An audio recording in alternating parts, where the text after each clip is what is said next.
Bueno, la posibilidad de conversar como le habíamos prometido con Marcos Aguines de esta, la novela de mi vida.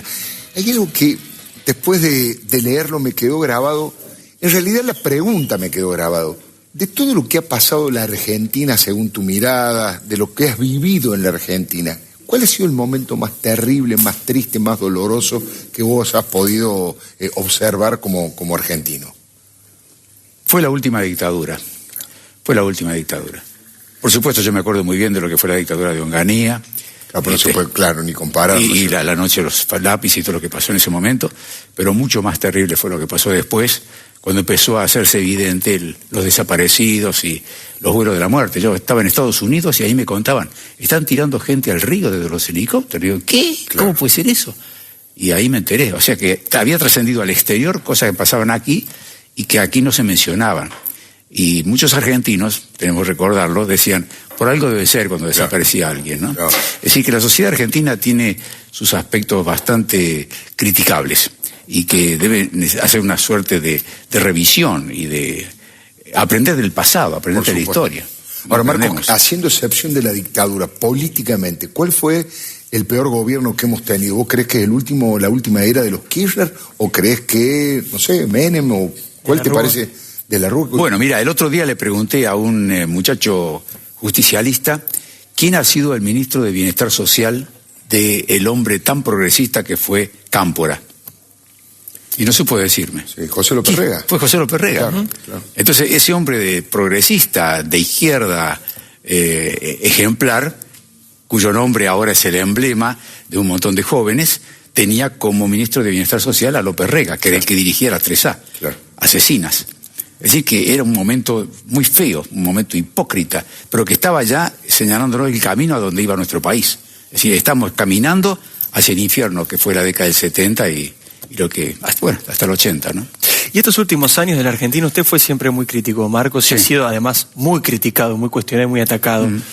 ¿Cómo está observando este tránsito? Porque, bueno, aparentemente todavía estamos en plena transición, ¿no? Reaparece cada tanto Cristina en Comodoro Pi, en una reunión con intendentes. Hoy con actores. Hoy con actores. Al mismo tiempo Mauricio Macri también intentando hacerse, ¿no?, del mando del país. ¿Cómo está viendo usted estos últimos años y esta transición?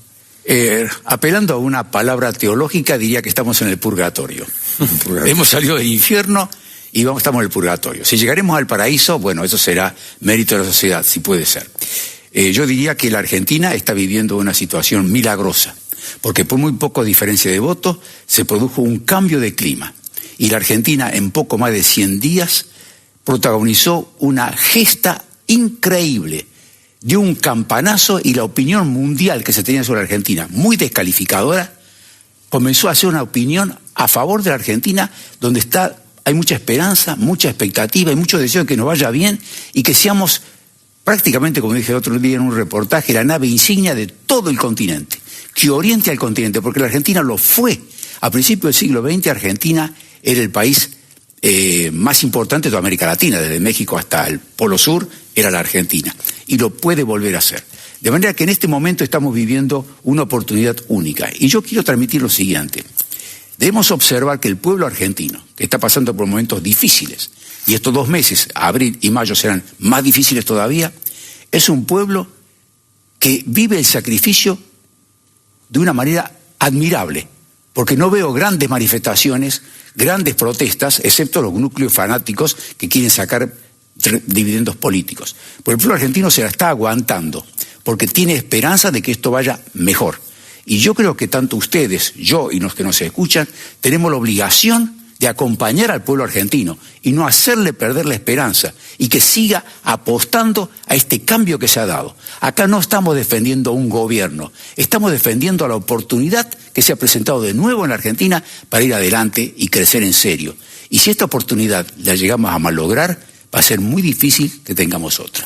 Cuando usted habla de una nueva oportunidad, seguramente porque lo conozco y porque he leído el libro, está hablando de tal vez una de las oportunidades más importantes que tuvimos, que fue en 1983 con el doctor Raúl Alfonsín y la vuelta de la democracia. Lo invito a que veamos, compartamos juntos esta foto. Bueno, esta foto estuve con Gina Lollobrigida y Alfonsín en la Casa Blanca. Ah, esto es en la Casa Blanca. Esto es en la Casa Blanca, y por supuesto la delegación que fuimos a Estados Unidos en aquel momento, y Alfonsín me dio el honor extraordinario de que lo acompañara, cuando cuando apareció Gina Lollobrigida, todos muy voraces, nos acercamos para palparla, ¿no? querían sacarse fotos con Gina Lollobrigida. Sí. Qué jóvenes que están todos. ¿Qué significó Alfonsín para usted, Marcos? ¿Cómo lo definía hoy a la distancia? ¿Qué tipo de liderazgo ejerció? ¿Qué tipo de análisis se puede hacer? Yo a Alfonsín lo conocí en el año 82, todavía estaba la dictadura, e incluso ya veía que en él existían las posibilidades de un cambio genuino. Y Alfonsín, evidentemente, orientó a la Argentina por cambios importantísimos. Incluso el juicio a las juntas, la CONADEP, mucha gente lo criticaba, decía que estaba loco, que era suicida. Y sin embargo, él llevó adelante eso. La defensa de los derechos humanos, todo esto comenzó con Alfonsín. Y el deseo de unir al país. No nos olvidemos que él en sus discursos lo citaba a Perón, a Alfredo Palacios, en fin, a y a Frondizi, a todos. Y cuando él asumió como presidente, invitó a Isabelita, estaba Frondizi. Era un clima de reencuentro nacional. Eso lo orientó, lo hizo Alfonsín. En este momento se quiere repetir eso. Se quiere volver a unir a los argentinos. El presidente se reúne con los gobernadores, se reúne con la oposición, el Congreso funciona de nuevo, hay debate, hasta un senador que era oficialista dice que puede hablar libremente, cosa que resulta bastante ahora sí curioso, ¿no? Claro. De modo que Alfonsín fue un hombre notable, pero a Alfonsín se lo saboteó. Cuando dicen que Alfonsín tenía mal plan económico, sí, no era brillante, la situación era bastante difícil, pero tuvo que soportar 14 paros generales, ¿no? A él se lo saboteó intensamente. Y hubo golpes militares también durante su presidencia. Por supuesto. Entonces, no fue nada fácil. Cara pintada. Ahora, recién usted se referencia a Guinness, a esta especie de analogía, ¿no? De esta nueva oportunidad. Quería preguntarle por la grieta. ¿Cómo observa este fenómeno? ¿Cree que ¿Cómo tiene lo padeció? solución? Por eso lo hacía referencia en la anterior, ¿no? Ha sido muy atacado. ¿Qué observa este fenómeno? ¿Qué se puede decir sobre esto? Y si efectivamente hay una posibilidad de que esto se pueda solucionar rápidamente, o si es que... Bueno, la grieta existe evidentemente, ha sido la obra maestra, si se quiere, del kirchnerismo, porque usted usa el método de dividir para reinar. Esta es una vieja norma que viene de la época de los romanos todavía, dividir para reinar, claro. Es una técnica. Y esa técnica se aplicó acá claramente. Y esa grieta existe, pero es notable cómo esa grieta puede borrarse, puede desaparecer. Y se está notando. Los acuerdos que hubo en el Congreso, especialmente en el Senado, habla de que la grieta no es algo que no se puede evitar o superar. Eso se puede superar. El bloque kirchnerista es cada vez más pequeño. Está a cargo de un grupo que yo llamaría una secta fanática, agresiva y cada vez más minoritaria. Bastaría con que lo que ocurrió el otro día ahí en Comodoro Pi se repita 2 o 3 veces más para que esto se reduzca más aún. La expresidenta, en un acto de generosidad que no es frecuente en ella, por cierto, nos ha regalado un revival de lo que era la Argentina 5 meses para atrás. Cómo se agrede al Poder Judicial, cómo se destrozan los ambientes públicos, cómo se golpea a los periodistas, cómo se discrimina al que no piensa igual que uno. Eso era lo que era la Argentina. Es decir, la ley de la selva, la ley de la jungla. Y aquí nosotros queremos la ley que nos une, que nos hace vivir en armonía. Ahora, por ejemplo, se está por celebrar la fiesta de la Pascua judía, que recuerda el Pesaj, la salida de Egipto.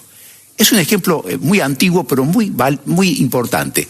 Cuando ocurre la salida de la esclavitud, ¿no?, del pueblo hebreo dirigido por Moisés, ¿qué es lo que ocurre después? Salen de Egipto, ocurre el famoso milagro de la apertura del Mar Rojo, todo eso.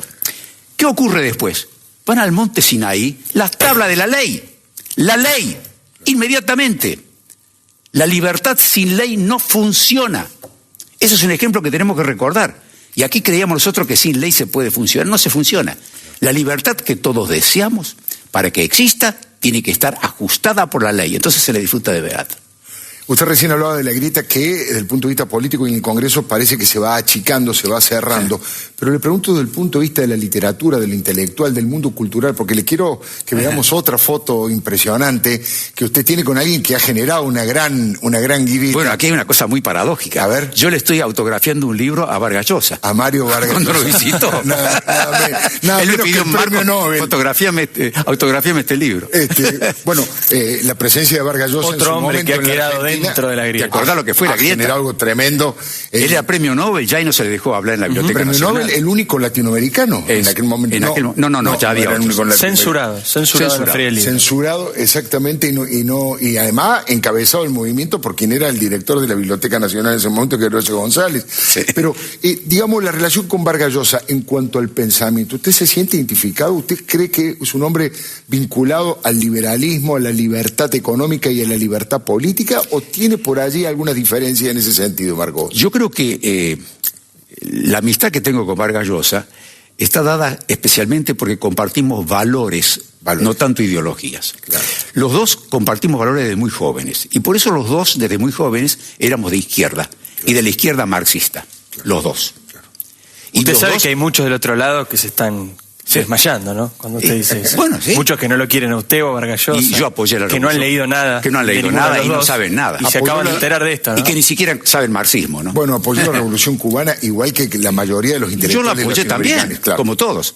Pero yo me acuerdo que apoyaba la Revolución Cubana y sin embargo algo me hacía ruido cuando se gritaba paredón, paredón y con mucha ligereza se fusilaba a la gente. Claro. Eso lo asocié yo inmediatamente con lo que fue la Revolución Francesa, hermosa, libertad, igualdad, fraternidad, y después la guillotina. Claro, las Y después cabezas vino el rodando. loco Robespierre y guillotinaban a Trochimoche, y guillotinaron a científicos como Lavoisier y otras grandes personalidades. O el estalinismo. Si no me Y el equivoco, estalinismo también, que al claro, principio parecía que era un movimiento liberador, Libertario, superador. Y bueno, cuando murió Stalin, yo me acuerdo muy bien, todavía la izquierda hablaba como si hubiera sido un dios que salvó al mundo del nazismo. Pero 3 años después, en 1956, mirá cómo me acuerdo, Khrushchev lo denuncia como un criminal de lo más asqueroso que registra el mundo. Uno de los grandes carniceros Y yo de la me historia. acuerdo que había Nikita dirigentes Khrushchev. comunistas que se suicidaban, no podían soportar esto. Como que ahora muchos kirchneristas, cuando se evidencie lo que fue el latrocinio kirchnerista, van a suicidarse algunos, no van a poder soportar la verdad.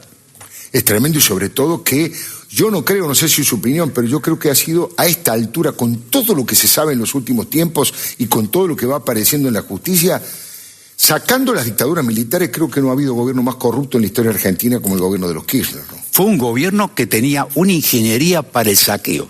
Claro. Todo se hacía para el saqueo. Hasta los subsidios estaban planeados para saquear, porque estaban dados de tal forma que había siempre un retorno. Todo subsidio tiene retornos. Todas las maniobras que hicieron, todas las medidas que tomaron, eran para obtener dinero. Era un clima de latrocinio perpetuo. Bueno, ahora hablamos del éxtasis, ¿no?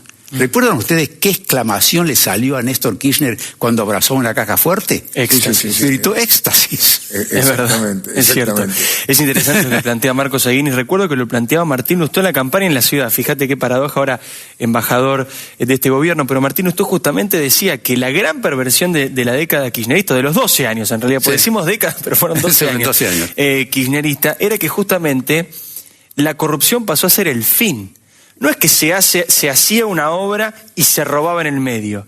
El fin era la corrupción. Se hacía la obra para robar, para y robar. ni siquiera se terminaba. O sea, la corrupción pasó a ser el fin último de Sí. cada uno de los actos de Y gobierno. para el saqueo. Y lo vemos también en los elementos más laterales, como por ejemplo Milagro Sala, que robaba a los pobres, no robaba a los ricos, robaba a los pobres. O, por ejemplo, lo que hizo Eve de Bonafini, con sus famosas obras. ¿Sí? Ensuciar Roba. el pañuelo blanco y poner como escudo los derechos humanos para semejante cosa. No solamente el tema de los presuntos sueños que en realidad fueron pesadillas compartidas, sino también el tema de la Universidad de la Madre de Plaza de Mayo. En los dos lugares donde recibía dinero ha habido hechos de corrupción, ¿no? Exactamente. Y se ha logrado alienar al pueblo argentino. Es decir, los regímenes autoritarios tienen ese poder notable. Lo tuvo el fascismo, lo tuvo el nazismo y lo tuvo el stalinismo. Fascinan, seducen y alienan. Y la gente cree fanáticamente. Y la ideología de ellos es una religión. Entonces no hay racionalidad posible. Ahí hay dogmas y esas dogmas se acatan de manera ciega. Esto es lo que ha caracterizado al kirchnerismo, y por eso hay seguidores en este momento que van a aplaudirla y la apoyan. Algunos están sorprendidos por la hiperactividad política que tiene ella. Bueno, aquí yo me excuso. Yo soy uno de los que se ha Sí, sorprendido. yo me excuso de mis conocimientos neurológicos y psiquiátricos, pero esta es una expresión de maníaca de su bipolaridad. Esta mujer es bipolar. No es bipolar solamente por trastornos psíquicos, sino que tiene una atrofia temporofrontal que se descubrió cuando le operaron el hematoma subdural, que es una enfermedad progresiva que va acentuando sus trastornos psíquicos y acentúa la bipolaridad. O sea, va a tener momentos como ahora de gran hiperactividad. Y es un estado maníaco, pero durante un tiempo ese estado maníaco va a cambiar por el estado depresivo. Tremendo, tremendo. Marcos, la novela de mi vida, uno es su último libro. Sí. En este libro está este señor que yo le voy a mostrar ahora, esta fotografía que le voy a mostrar ahora, y me gustaría saber que cuando usted ve eso, ¿qué era de su vida en esa época? ¿En qué barrio vivía? ¿Quién era su padre? ¿De dónde viene usted, Marco? ¿De la pobreza? De la total pobreza. Claro. Mis padres eran inmigrantes de Moldavia o Besarabia, que era un territorio que se disputaban Rumania y Ucrania, y estaba entre los dos. Vinieron de forma separada, vivían en aldeas de ese lugar, vinieron a la Argentina. Algunos parientes previamente habían llegado acá, se instalaron en Córdoba y por eso fueron a parar a Córdoba. Mi papá estaba en Buenos Aires, trabajó como hombreador de bolsas en Dock Sud, o sea que en una situación miserable, vivía con 2 tíos en un solo cuarto, ahí en el 11, en esos conventillos de aquella época. Y bueno, finalmente se instalaron en Cruz del Eje, donde yo pasé los 15 años de mi infancia. Impresionante, sí. Impresionante la historia de la Y la novela. tonada que la mantiene, Acá hay una guerra de tonadas. Una guerra de tonadas con... No, pero no le gano a Alfredo, no le gano. No la quiero perder tampoco. Yo también, tampoco la quiero perder. Le mando un gran saludo, Marco, por haber traído este libro y por haber venido aquí a nuestro programa. Le agradezco muchísimo. Muchas gracias a ustedes. Marcos Aguinis, la novela de mi vida.